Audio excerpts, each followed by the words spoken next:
Hello YouTube, Happy New Year. Hope you guys had a good year and got safely into 2024. I would like to take this opportunity to reflect on my year 2023 because it's been one of my best years so far, and also talk about what are my plans for 2024. So I have some notes here on screen because I can't remember everything, I had to write it down. So if we go back to January of 2023, I decided to combine two of my semesters into one to save some time at the end of the year for 2023. So what I did was I needed some work experience as well as attending school plus writing my final assignment. And I decided to take that decision in end of January, and then it would all start. I'd start doing all three things simultaneously from March until the end of June. So I would basically wake up at 6:30 to go to work, and then when I would get home, I would have to do either attend some classes online or simply just read up on some stuff and do some homework. And then the weekends, those were my days off that I would then spend on writing my final assignment.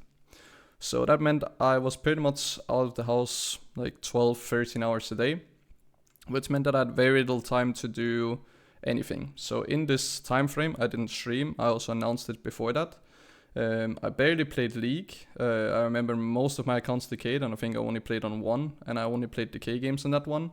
And same thing went for coaching. I significantly coached less in this time period, but I decided to do this so that I could have the other half of the year kinda just doing whatever I wanted. The idea behind it was that I would go straight back into work as soon as I was done with my final assignment at the place that I was working at. But while I needed some time to prepare for my exams or whatnot, the month after, the company basically found someone else that they could hire for cheaper because of some rules in Denmark that made it so that they could essentially get a free worker that the local like commune, we call it, would pay for. And they didn't need an extra employee, so it would either be me that they would have to pay for, or someone else that the local government would pay for, right?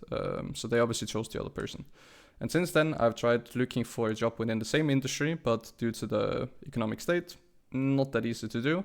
So I've decided to go for some other jobs that are still similar for 2024, and hopefully I can get started sometime soon, because obviously when I got my degree, I would like to use it to get a job within the field that I got my degree in. So that brings us to August. So in August, I went on vacation for the first time in many, many years because of COVID and whatnot. So kind of didn't stream that much in that month. But then when I came back, so from September to December, I kind of went a little bit back to normal schedule, but decided to take some days off and sometimes a week off just because I didn't really feel obligated to stream due to the fact that my numbers obviously got hit. And same thing for like ad campaigns and sponsorships and whatnot. I would from time to time get some new ones and refresh some old ones, but throughout December I didn't have a single contract whatsoever. So I decided to just spend time with friends and family, and kind of plan on doing the same thing for 2024 because I don't expect my numbers to increase that much, and don't really have any plans for going back to full-time streaming. And this kind of goes back to, long story short, in 2018, 2019, I streamed full-time. Then at the end of the year before I could apply for university, I had a couple of months that kind of went down. So I kind of panicked because I didn't know what to do. So I just applied for university because I felt like it was the safe thing. And then 4 years later, I then completed my degree, and now we're here. And I wasn't sure about my decision up until the point where I finally got my degree, which I did this summer, and now I feel good about the decision that I made 4 years ago. So this now brings us into 2024. So my plans for 2024 is I will not play solo queue. And there is basically some reasons why, and I'd like to share them here. So first I have a couple of tweets. First one from I'll Dominate. who says that the reason I barely play the game nowadays is because of how extremely isolating solo queue feels. There's no voice comms in the game, you can't duo, and in general it feels like you're playing more of a single player game. I think Riot's obsession with anti-toxicity is actively hurting the playability of League. I firmly believe people would be less angry in solo queue if they could hear their teammates and actively work with them towards winning. And this is something that I heavily agree on, and something that I miss so much, because I like the game, but I hate the community. And there's nothing really being done, and I have some solutions that I would like to see Riot implement, or something similar at least, in order to fix it. On top of that, there are a ton of issues. I don't know how much it is in other regions, but on EU West high-elo solo queue, it's terrible. Glad we got to the point where my team is literally bots and not even an insult anymore. And then we see a bunch of literally just botted accounts playing throughout different elos. Then we have this one. The fact that people are unironically adding drop hack and script counters to their streams now. And then you can see here, same thing. How disgusting this game started to be. How can you have so many scripters and no one is even trying to fix this shit? And then you have it here. And then this one. But can those scripters also crash lobbies? And then Tend posted something about how they crash the lobbies. I'll have to go down quite a bit to find it.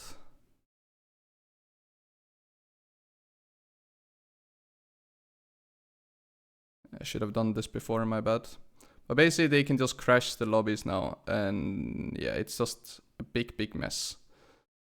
Not sure what happened to his tweet, but essentially they can just crash the lobbies now, and there are some pictures as well happening, and I didn't experience too much of it in my games when I was playing in Grandmaster Challenger MMR, but I did see very uneven matchmaking, over 1,000 LP differences between the same lane and between the different teams, like on a singular lane. I played with 1.7k LP and would then have a 400 LP player on my team.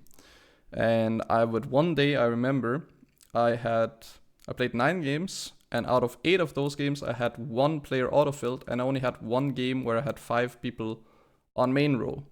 So it was a very frustrating feeling. So my solutions to this are here. This is a document I have showed before, and I have also shared this with Riot, but they've only accepted one of these things as of now, and will not really give me any direct feedback on if any of these things will actually be added. So the first thing is regarding this autofill problem. I'd like them to have a set time frame during peak hours for at least the big servers where you're guaranteed to be getting your main roles, and then when it's not peak hours that you can expect people to be autofilled. And I know that the queue times will go up by this, but I'd rather have higher queue times and higher quality games than lower queue times and shit quality games, because that honestly just feels like a waste of time. The second thing is this toxicity. Like, we have focused so much on this for so many years and it hasn't done jack shit. The game has just become more toxic. So I would like to probably focus on the fact that people can literally crash lobbies and script in the game. And Veigar V2 has called out 15 plus scripters, and I think there are a bunch more. And they're basically just having Discord communities where they're doing this, sharing accounts and scripting and whatnot, and nothing is being done. I have seen some of the accounts being banned after Veigar V2 decided to like publicly post it, because he has like 100,000 followers on Twitter. But that seems to be the only way as of right now. The third thing is MMR. I think the MMR system is way too complicated, and Riot doesn't even know how the MMR system works anymore. And there are so many ways that you can like affect your MMR in a positive and a negative way. So what I would like them to do is simply make it so that you play 50 games. Based off your last 50 games, if you have above 50% win rate, you would get more LP than you lose. And if you have less than 50% win rate, then you would lose more than you win. And simply make it off that. Because the way that the current MMR system is, it's super hard to understand.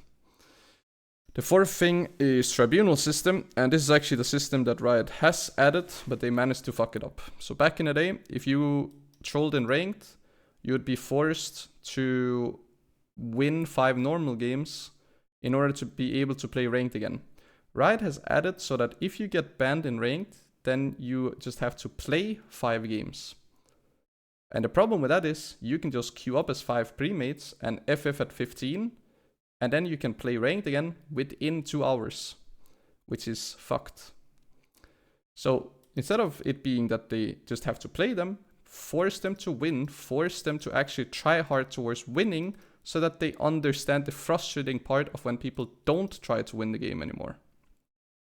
The 5th thing is kind of whatever, so I don't want to talk about it, but you can pause the video if you want and then you can read it for yourself. The 6th thing is voice chat, like Aldominate said, just bring it back. The 7th one, I mean, we'll have a really big patch and some refreshing updates to League, so that one's also kind of whatever. The 8th one is the matchmaking. As I said, I had one day where I had literally only 1 game with 5 people main role out of 9, and I think that's just unacceptable. So that was very frustrating. The 9th thing is duo queue. Make it so that if you don't implement voice chat, then make it so that at least master players can duo. Because back in the day, you would be... So before season 9, there was about 2,000 master players. After season 9, where the ladder completely inflated, it skyrocketed to, I think, 3 or 4 times the amount. In season 10, it was about 8,000 master players. And as of now, with 8 days left, there are 23,325 master players on eWest. They're not supposed to be this many master players. And there's been many issues where you couldn't even load up the ranked ladder if you're a master player, because it would completely crash your client for 3 minutes. Because the client is honestly also dogshit, but it's not even something that I've mentioned. So make it so master players can duo and keep Grandmaster and Challenger as solo queue, or simply just bring voice chat. Like either one or the other. I don't really care which one, but just do one of them. And then the 10th thing is kind of like a nostalgic feeling, but back in the day I felt like the game was way more snowbally because of the fact that if you got ahead, it actually meant a lot, whereas now, even if you get ahead, if you make one small... It doesn't even have to be a mistake. If you don't have your flash up and enemy team hard engage on you, you basically just end up giving like 1,000 gold to the enemy team, which back in the day would be equivalent to 2 or 3 kills, depending on amount of assists, right? So that part I would also like to potentially see change, but not the most important. The most important is just the outside of game stuff, like the duo, the matchmaking, the voice chat, stuff like that is what I would like to see. The in-game stuff I genuinely feel like is fine, but there's that. So if Riot could just implement some of these things or try them out and explain why they either, basically why they wouldn't work, then we would at least know, because it doesn't really seem like Riot is trying, and I would like to see Riot Games actually try. They have voice chat in Valorant. People say that there's a performance-based system in Valorant as well. That part I don't really agree with, but that's a separate discussion, right? But I want to see some effort from Riot Games towards solo queue, towards high elo solo queue. And the reason why is quite simple. The last change for high elo was in season 10, where you could no longer duo in Master Plus. What people then did was that they intentionally dodged their Master promos, so they were Diamond 1, but then they would play in Challenger MMR, and even pro players did it, so that they could still duo with someone. So what did Riot do? In Season 11, they made it as soon as you reach Masters MMR, then you can no longer duo. And then, ever since then, you pretty much only play solo. And even if you play on a fresh account, back in the day, you would be able to play like 50 games before you reach Masters. Now, it's about 20 games and you reach Master MMR. Same thing if you're a Master before a season ends. You play, I think the fastest you can get to Masters now is like 11 wins or something, maybe even less, 9, 10 wins. And then you're basically back to Masters. And every other game that you play after those 10, 20, 50 games, basically majority, are gonna be solo. And that creates some type of loneliness if solo queue isn't going great, or if it's like the only thing that you do for multiple hours, then it's like, in the long run, it can get lonely. And I think that is why a lot of people are losing their mind. and why people tilt so easily, and why it creates this bigger problem of people just not caring and griefing and soft hinting and whatnot. So yeah, there's that. Now to move on. So now that I'll no longer be playing solo queue, which by the way, I might play solo queue again, either if Riot actually attempts to fix it, or maybe all I need is just a break from solo queue, and then after I take a break, I'll miss it and come back. I doubt that will happen, but there's a chance, and I'll not say never, but there's that. So what do I want to do instead? Well, I would like to try and get flex queue challenger, because that way I can play with premates, I can get the voice chat, I can make sure that every one of my teammates is on main role, and I can kind of do most of the things that I have an issue with. But the only problem is obviously that the competition is gonna be way worse. But hey, there's that. Then I at least have more fun playing the game instead of being more frustrated. The second thing is I would like to coach more. So as of right now, I have about 550, 600 coaching sessions total. And I'd like to see if I could push for 1000 sessions total. So I'd like to do that.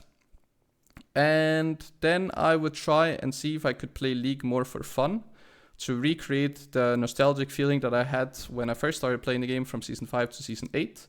Not sure if it's possible, but I'd like to give it a try. And then I would like to try and make more YouTube videos and maybe focus a little bit less on Twitch and see how that goes. And then I have one final challenge, which is unranked to diamond on mid lane, which is the only one that I haven't done. But it's not something that I'm super excited to do or super motivated to do, but it is something that I haven't done that I might do if I'm bored and don't really have anything else to do.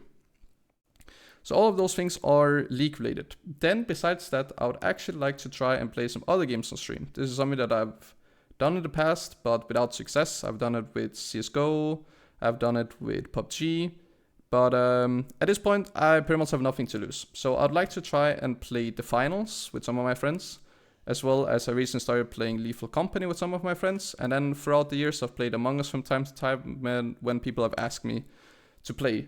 So those are some of the games that I'd like to try on stream. And if people are not interested in seeing it, well, then I'm just not going to be streaming, and we'll just have longer periods of time in between my streams, which will most likely just be including either the flex queue or the coaching parts. And then there's that, right? And the reason why is just because I don't want to hurt my numbers any further in case that there is some opportunity that I get in 2024. Not that I expect it to happen or plan on it happening, but in case it happens, I would hate to ruin it for myself by having done something that could hurt that. So yeah. Outside of that, I would like to focus more on RL stuff. As I said, I would like to progress now that I have my degree, as well as working out more and just doing more RL stuff with my friends. Recently started playing paddle tennis, having a ton of fun playing that. So those are kind of things that I'd like to try and focus on as well. So that's basically the summary of my 2023, why it's been a very good year. I feel like it's a very productive year for me, but in terms of my stream and whatnot, obviously not the best because I just chose to focus on something else. So that's just a natural thing. And then for 2024, I have some changes. I hope you guys will enjoy these changes that I have. At least for League of Legends, I have tried to make the game more enjoyable for myself, and I hope that me enjoying the game more will make people enjoy my stream more. And then I hope, as well as that you will enjoy the few other games that I would like to try out on stream. I understand if people don't enjoy it. It's not something that I'm known to do, and it's definitely a big change for me to do any of these things. But I feel like it's time for a change, and I feel like I have nothing to lose, so I'm down to try these things out, and if it doesn't work, well, then I have other plans as well with my life, so that is okay. But yeah, that's basically it. I hope you enjoyed the video. If you did, leave a like.